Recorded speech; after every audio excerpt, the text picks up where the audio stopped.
Hey, welcome back to the channel, and today we're gonna be doing part 3 of backpacking gear, items that you think you need, but you really don't. So let's dive right into it. Today we're gonna be looking at 7 more items that you think are worth bringing with you on the trail, but they end up actually just being dead weight at the end of the day and by the end of the trip. And this is coming from 15 years of backpacking experience, so here we go. Item number 1 are actual pack covers, like rain covers for your backpack. Now, I am as guilty of this as anyone else. When I first bought my first backpacking pack, I think I actually bought one that had one that was built in. And the second pack I bought an Osprey cover to go on that pack. Now, at first, they seemed like a really great idea. And all of these items, I'm not really gonna fault people if they still want to bring them. These are just items that I don't think you need anymore. So the better way to do this is to use an internal liner for your waterproofing. Just put everything that can't get wet inside your pack and then put a liner inside that pack that you wrap everything else inside of, if you know what I mean. And then anything that is able to get wet or it's not a big deal, you can put on the mesh pouches on the outside, but anything that can't be touched by water, just put on the inside. So it's a lot simpler, a lot cleaner, and usually a lot lighter than an actual pack cover for a backpack. So that's number 1. In addition to that, I do want to also add that you can use like dry bags inside of your backpack. So when you're packing everything inside your pack, just use stuff sacks, dry bags inside your pack instead of an outside liner once again. So you use like an internal liner plus dry bags, and that's the best way to go. Item number 2 is a dedicated camp mug. So I also was guilty of this. A lot of these things I've been guilty of in my time as well, but a dedicated camp mug. So you have the mug that you cook in, the pot that you cook in, whatever you want to call it, like the Toke's 750 ml mug or the Jetboil mug or the Fire Maple mug, whatever it is, you use that to cook in. And then you also bring like a separate mug to drink your coffee in the morning while you're cooking breakfast, things like that. Really unnecessary. You don't have to bring it. Just schedule your mornings and your evenings in a way that you can use just one pot slash mug slash cup for everything. Really saves you weight, saves you space, all those kinds of things. And you just really don't need it at the end of the day.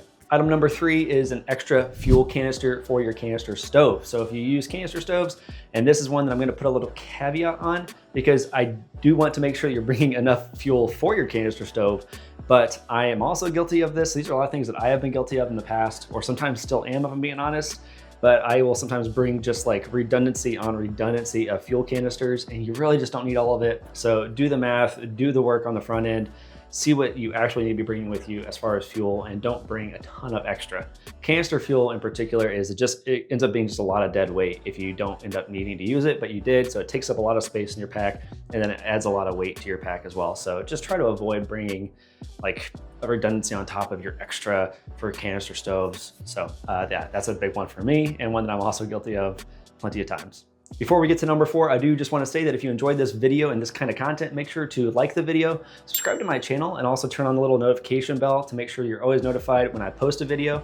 It really helps me out, helps the channel out, and it kind of helps get everything out there, and I would really appreciate it. In addition to that, if there's any items that you've thought of, put them down in the comments down below, and I might make a video on it, or I would just love to be able to see what you have said, like, hey, I don't really need to bring this on the trail anymore. So leave that comment down below. I'd love to read them and respond to them, and just sort of kind of keep talking into this community that we're building here. So number 4 is a compression sack for your sleeping bag or your quilt, whatever you bring. This one's another one that's sort of particular, but I have seen plenty of people use compression sacks for their bags. I really don't think it's necessary. At least I personally use like basically just the stuff method. So all that is you just take your sleeping bag or quilt, whatever you're using, and then I stuff it into the bottom of my backpack and then pack everything else on top of it. I do it in such a way that I'm not going to tear my bag. And also, once again, I have waterproofing in there. So if I don't have the liner actually inside my bag and I'm stuffing everything in, I put the liner flat on the bottom of my bag. So that way any moisture that my bag sits on doesn't seep through the bottom of the bag and get on my quilt. But I just use the loose stuff method, and it's a really good method. It actually just fills in all kind of like the little crevices of your pack so you don't waste any space, and it's one less stuff sack to worry about, and it works just as well in my opinion. So that's number 4.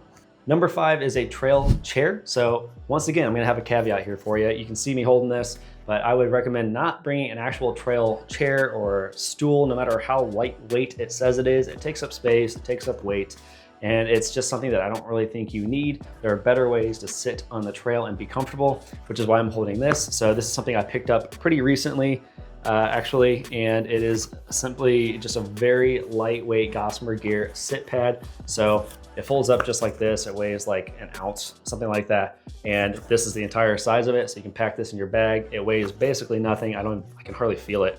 And then you can fold it out and you just put this on a rock or a log or even the ground, whatever it is. And that way you have somewhere clean and nice to sit on, and you don't have to bring an entire chair for this. Now, I know some people need to bring chairs because you have bad knees, you have bad back, whatever it is, absolutely bring that if you need to. But if you don't need to, I would recommend bringing something like this instead.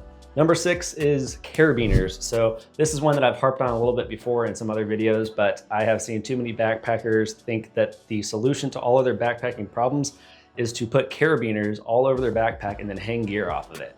So there's a couple reasons I say don't do this. One is that if you give yourself space to pack more things, you will pack more things.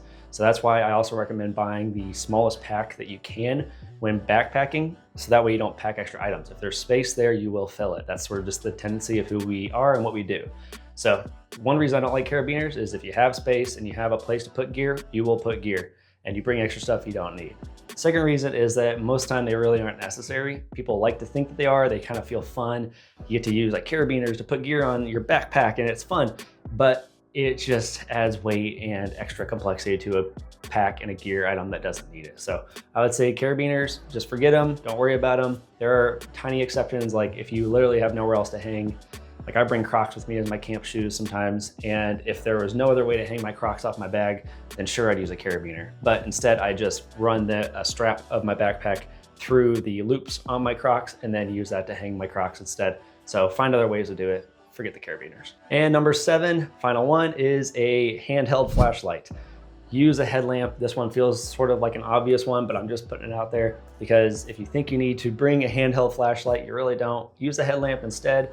It stays on your head. You can keep both your hands free while using it. It looks where you look. It's just a lot simpler in a lot of ways. And generally, not always, but generally headlamps are going to be a little bit lighter for you and more convenient to use. You can also go from like a bright light to a red light most of the time, so it doesn't kill your night vision.